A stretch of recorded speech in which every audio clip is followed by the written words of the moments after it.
Well, I turned this over and looked at everything. I don't see any obvious wear. The cam lobes are all good. Not really scored or anything. I wound up taking all kinds of stuff off there just to move it around. And then I was looking, and you can see down in there's an adjuster. This is the cam chain adjuster right there. But I'm pretty sure there's a slider that's supposed to go in there.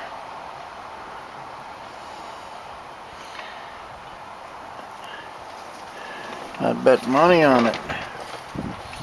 There's a front solid slider, which is in, but there's a two-piece slider that's supposed to go in here, and it don't have anything.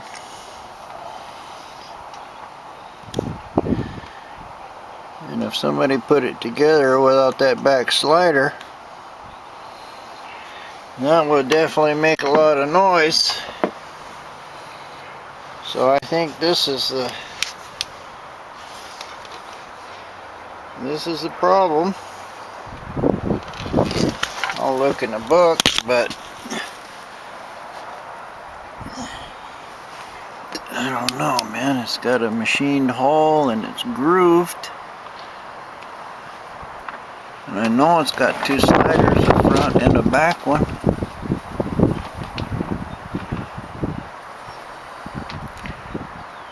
Anyway, I'll look in the book, but I'm pretty sure this is the problem. They don't even have a slider in it. Sure enough, it shows the slider that goes in here towards the back of the motor.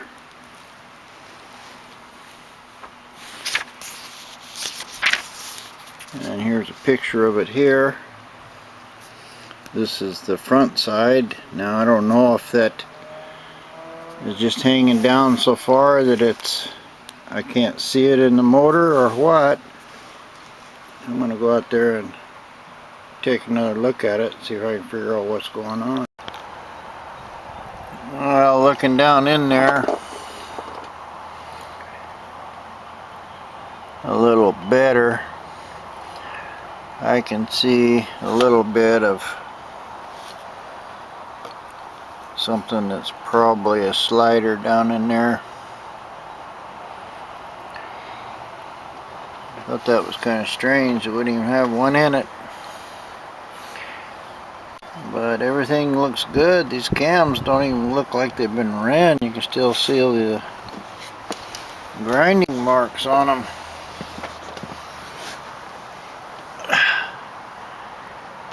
I don't know what the deal is. I could have sworn that motor noise came out of the front. I can try to pull that slider out right there and see if it's worn out. I don't know. We'll see. And I got this one pulled up. I don't see any wear on it at all. So it looks like it's probably okay. Yeah, the next thing I gotta do for any of this is check the valves. And by jump it over here,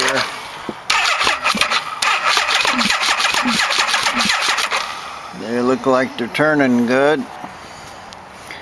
There's no wearing. But that's all I can do is run a feeler gauge in there and see if possibly something's wrong there. And if I can't find anything wrong, I'll just have to put it back together. I don't know what else could be wrong. Anyway, kind of disappointed, but I'm gonna cover it up and call it quits for now. Give it another lick another day. Well, about another 50 bucks worth of tools. I turned the cams here to on the base circle. I can just get it 9 thousandths in there. I checked all the valves. They're supposed to be intake 4 to 6, and they're all at 4. Exhaust is 10 to 12, and I got them all at 9. So anyway, there's nothing wrong with the valves. Valve adjustments, the guides look good. Why the noise sounded like it's coming from the top end, I don't have a clue. I haven't checked compression, but I don't think that's the problem. Don't know what to do at this point. There's one more thing. There's an adjuster down in the bottom. I have to take off this manifold and all that stuff and get to that, but I think it's a waste of time checking that because the front one's not worn at all. I don't know. One thing I do know is the rear exhausts are not hooking up, so I have to take these exhausts off, and I'm just going to cut the 2 front exhaust pipes. I put a bolt in it yesterday where it would move it about 10 millimeters back, but now the back ones don't want to hook up right. And here's a valve cover. I put some paint stripper on it. It looks in pretty good shape. It's got a little bit of gold paint left on it, and I think I read somewhere in a book that the 89s had gold valve covers. I don't know whether I'm not even gonna bother trying to find gold paint and paint this thing. I'm just gonna paint it black like everything else and clean up the stripes on it and put it all back together. Well, I cleaned this up good with paint stripper, sanded it real good, and then used some painter's tape here on the part that's supposed to be chrome, and just squirted it. This is that ceramic engine enamel, so it turns out pretty good. Stuff's real easy to run, so I just put one light coat on. I'll let it dry and put another one. Not the best time for painting. As you can see, it's about ready to rain. After checking all this and seeing there's no wear at all, the valves are perfectly adjusted on the minimum side. I'd almost say this had a fresh tune-up, at least within a few thousand miles.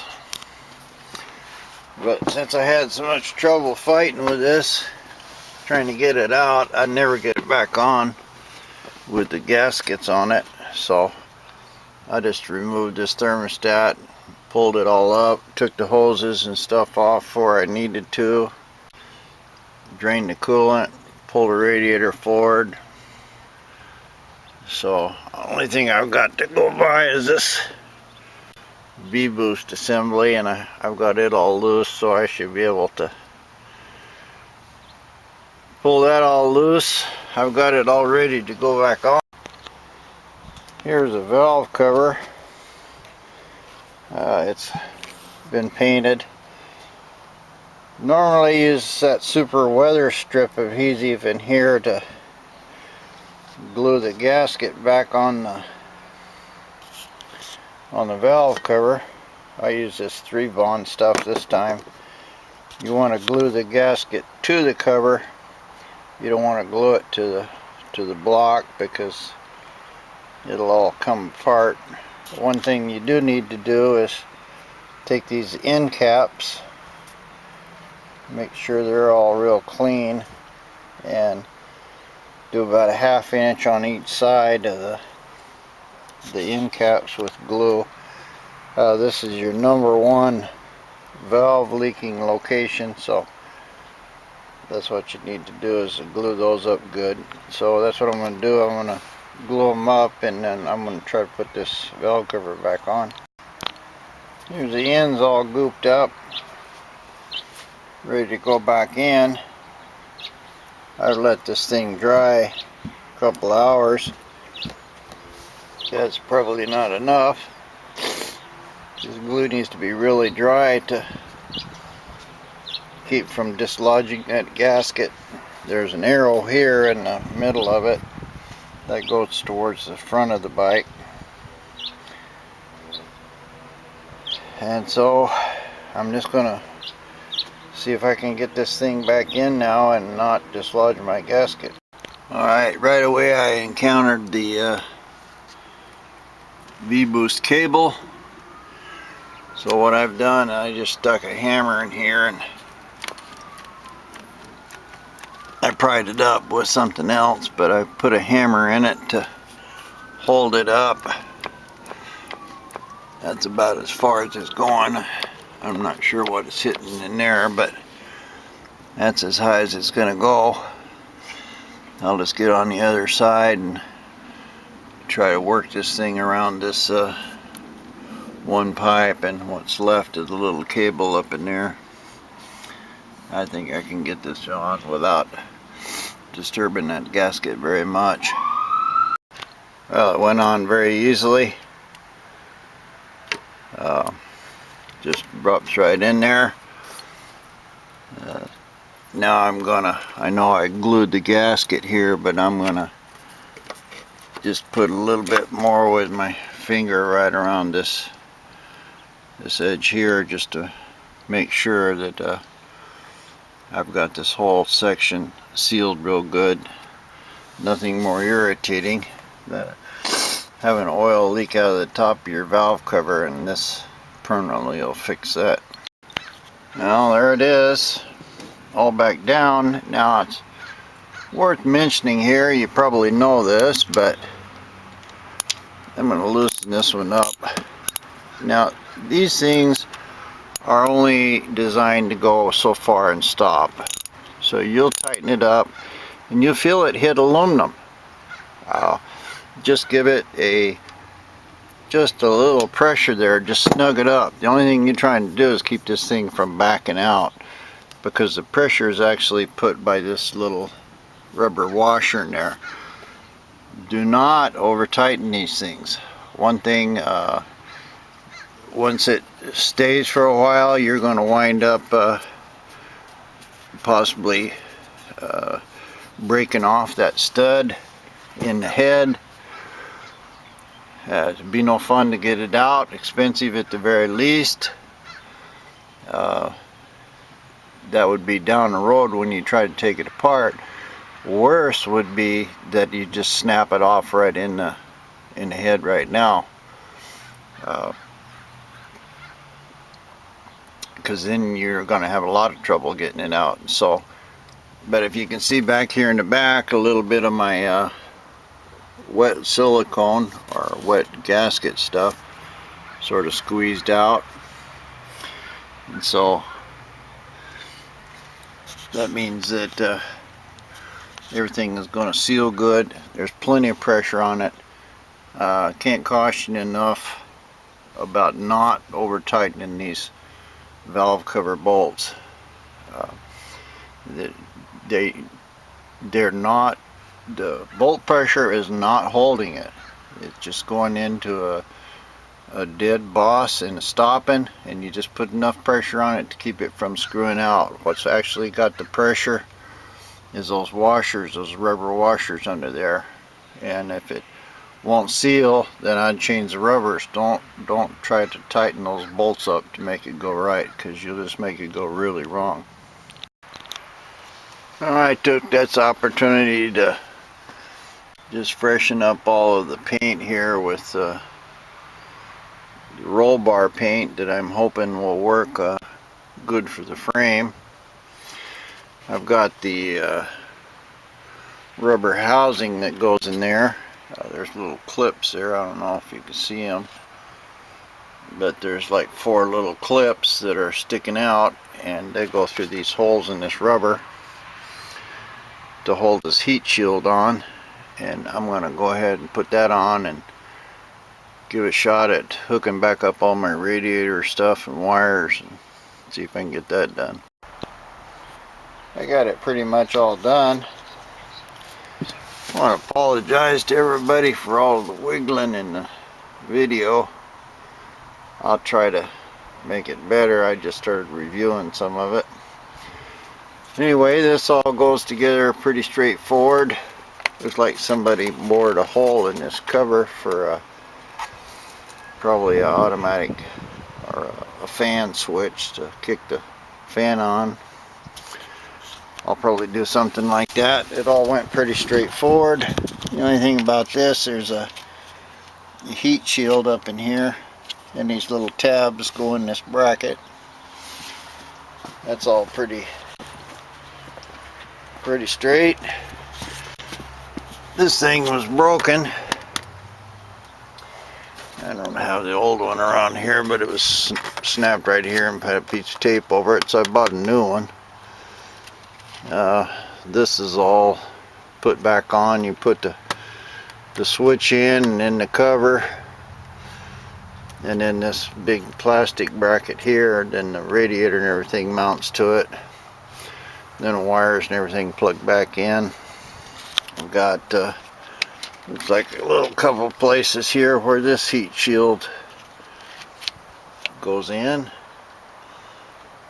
and all this stuff is to hold some wires and hoses. But I got the radiator in. It all looks like it's supposed to. It's actually wasn't that hard a job. It looked like it when I was in the beginning, but really if you just drain the radiator and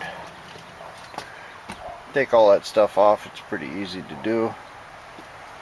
So I got a little bit left to finish reestablishing this right hand side the way it's supposed to, and I'll move on to the next thing.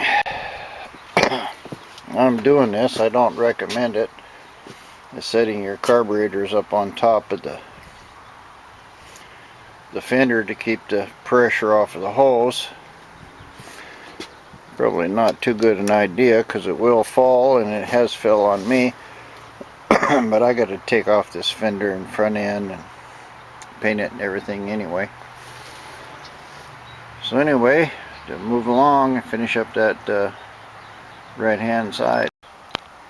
Here's a little something worth mentioning. This is the push and pull throttle business for the cable. It hooks into your 2 push and pull that go into the carburetor. I forgot to put it underneath this plastic thing, but since I had it out and everything, I'm just going to squirt some white lithium grease in there, and I'll show you that. Well, I just squirted that with grease, and then the little lid goes back on it. Got a couple tiny screws, and you can just bolt that all back together, but that'll help your throttle cables and everything operate smoothly. Well, I got it running again. Still hear that ticking.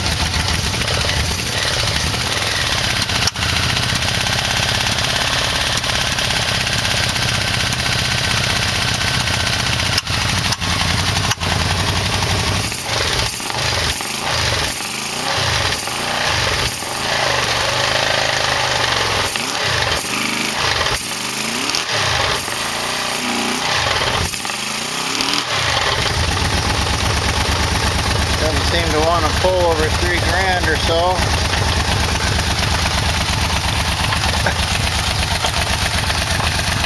I really don't have gotten any cooling in, and I can still hear it. Still hear some exhaust leaks and stuff.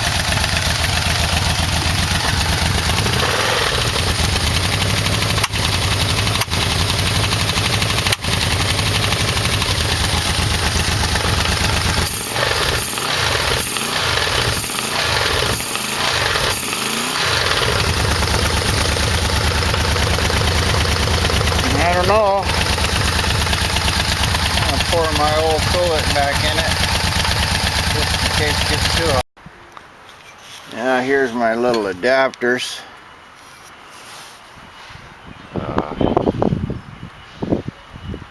When I made them about 3/8 of an inch too long. I had to bore the mounting bolt here about 3/8 of an inch back. So what I'm going to do is take the adapters off and cut the pipe here about 3/8 of an inch, and that should make it where it'll line up and I can have my back cylinders fit. So what's happening is that on that far side over there, this cylinder is really not hooking up to the manifold on the head. So anyway, I'll just shorten up those mufflers and put it in again and try to get all the exhaust leaks stopped, and that way I can sync the carburetors and maybe we can find out what this stupid motor noise is. Alright, I cut off about 3/8 here.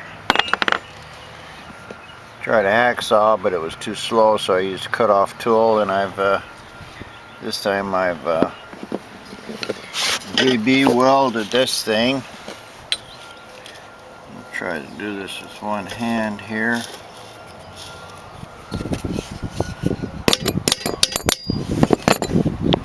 Anyway, that should fill that one up. JB weld should hold really good. Looks like my other clamps here are fine. I don't see any leaks on any of that. And then I just take this one off and cut it, JB weld it together, and then the reason I'm using JB weld because this takes quite a while to dry, and the muffler cement dries pretty quick. So hopefully I can get this back on and bolt it up again, and the JB weld will seal up any kind of leaks that I might have. Now, good morning. I kind of uploaded some of these videos. I'm not sure which is what, but anyway, I put the seat on this thing. It had a bad rattle in the motor. I kept thinking it was tinny because it wasn't like a rod knock or anything. But I pulled off that front valve cover, synchronized the carburetors, I put gas in it, put the seat on it, and thought, well, I'll just go drive it. And the knock is just horrible. It's not a rod. I don't know what it is. Some kind of balancer in there or something. Somebody that knows vmaxes probably hear it right away and say, well, that's a blah blah. That's not me. So I'm going to try to start it here. The battery's kind of dead, but let's see if it will start.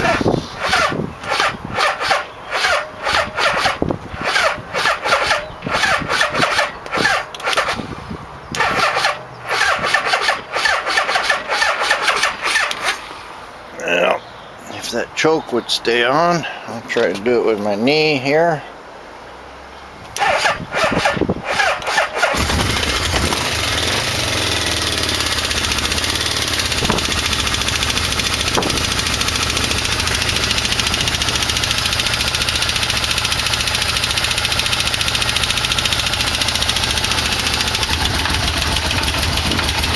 it's got a really bad noise.